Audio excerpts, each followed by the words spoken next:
Whispers from the Digital Abyss, written by David Harbour. The campfire crackles.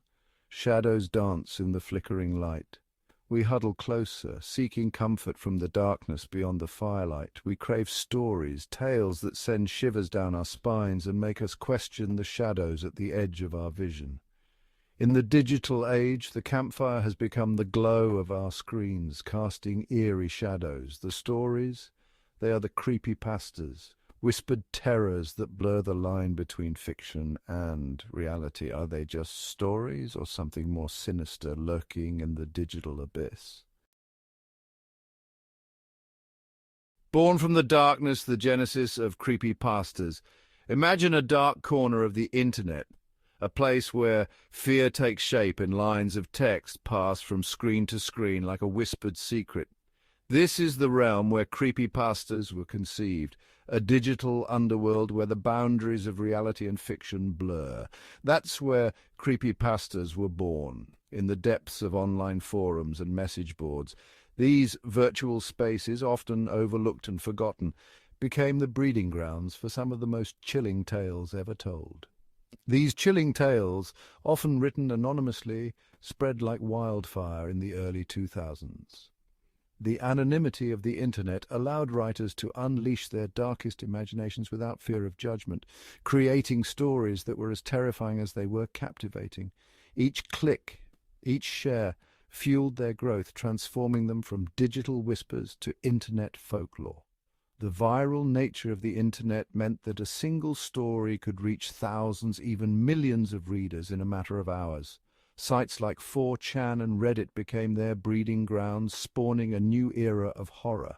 These platforms, with their vast and diverse user bases, provided the perfect environment for creepypastas to thrive and evolve. The beauty, or perhaps the horror, of creepypastas lies in their collaborative nature. Unlike traditional horror stories, which are often the work of a single author, creepypastas are shaped by the collective imagination of the internet. Like ancient myths passed down through generations, each retelling adds a new layer of fear. The stories evolve with each new version, becoming more complex and more terrifying as they are shared and reshaped by countless readers and writers. Details shift, stories warp, and the terror becomes personalized, tailored to the fears of the reader. This ever-changing nature of creepypastas ensures that they remain relevant and terrifying, no matter how many times they are told. The genesis of creepypastas is a testament to the power of the internet to create and spread fear, turning simple stories into legends that haunt the darkest corners of our minds. The Unholy Trinity, Slender Man, Sleepless in Russia, and The Killer Smile. These names send shivers down our spines, invoking a sense of dread that lingers long after the stories have ended. Some stories rise above the rest, becoming more than just tales. They evolve into legends deeply embedded in our collective psyche, haunting us in the dead of night. They become legends etched into the digital consciousness. These stories spread like wildfire across forums, social media, and dark corners of the internet, gaining a life of their own. Stories like Slender Man, a gaunt, faceless figure that stalks children from the shadows. His presence is felt in the rustling leaves, the creaking branches, and the eerie silence of the forest.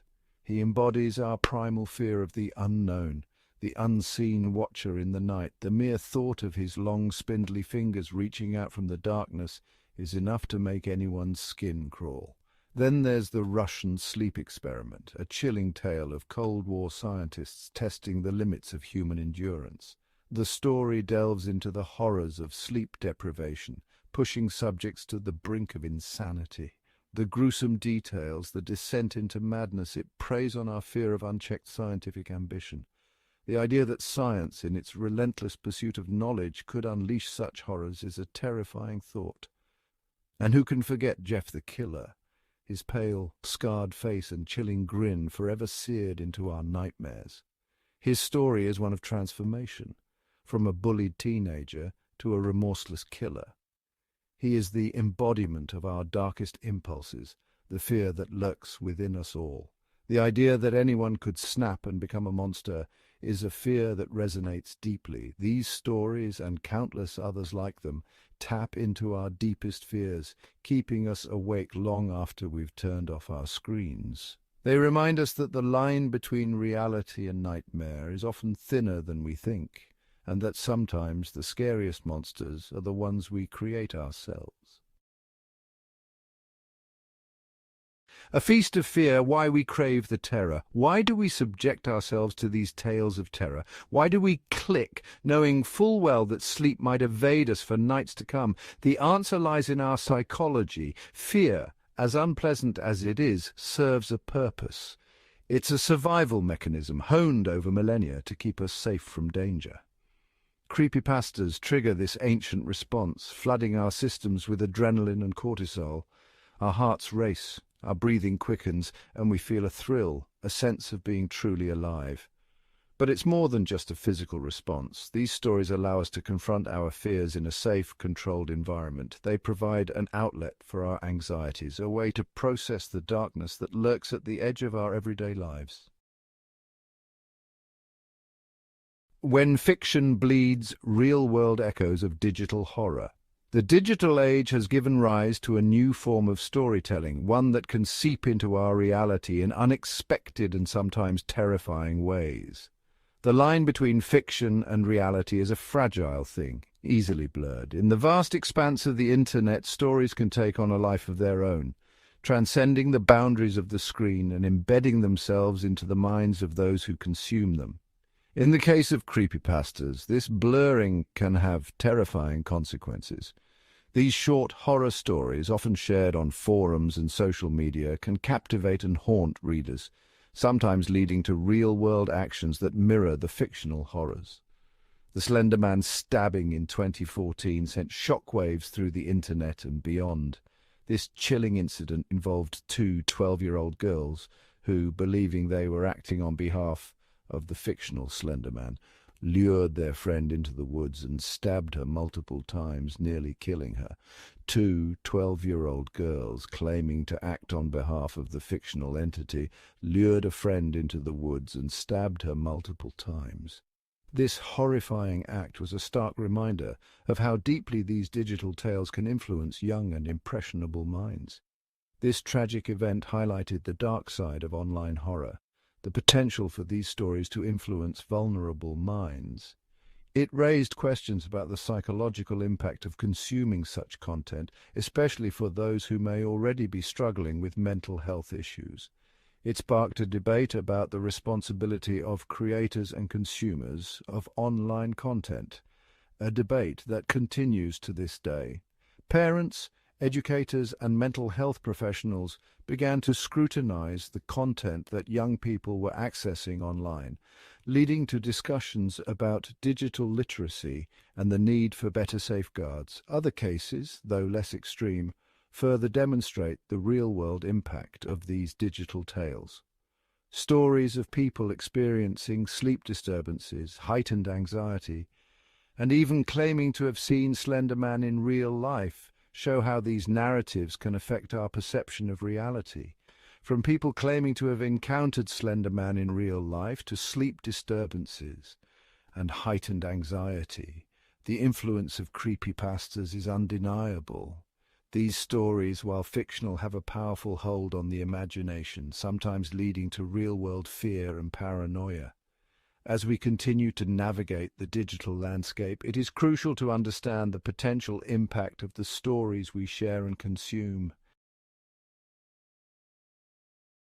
Ever-shifting shadows, the evolution of online horror. The world of creepypastas is not static. It's a constantly evolving landscape shaped by the collective imagination of its contributors. New stories emerge from the digital ether, while old ones are reinterpreted, remixed, and reborn. YouTube channels dedicated to narrating these tales have sprung up, giving voice to the written word and further blurring the lines between fiction and reality. Podcasts delve into the origins and psychology behind these stories, analyzing their impact on our culture.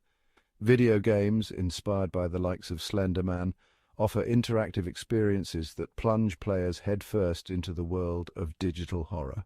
What began as shared text files has transformed into a multimedia phenomenon, seeping into every corner of our online lives. A final thought, truth, fiction, and the shadows in between. As we scroll through these tales of terror lost in the digital shadows, it's worth remembering that the line between story and reality is often thinner than we think. The power of belief, of suggestion, can be a potent force, shaping our perceptions and influencing our actions. Creepypastas, for all their horror and chills, offer a glimpse into the darker side of our collective psyche. They remind us that the monsters we fear the most are often the ones we create ourselves, the ones that lurk in the shadows of our minds. So the next time you find yourself staring at a flickering screen, lost in a digital tale of terror, ask yourself, are you just reading a story, or is something more staring back?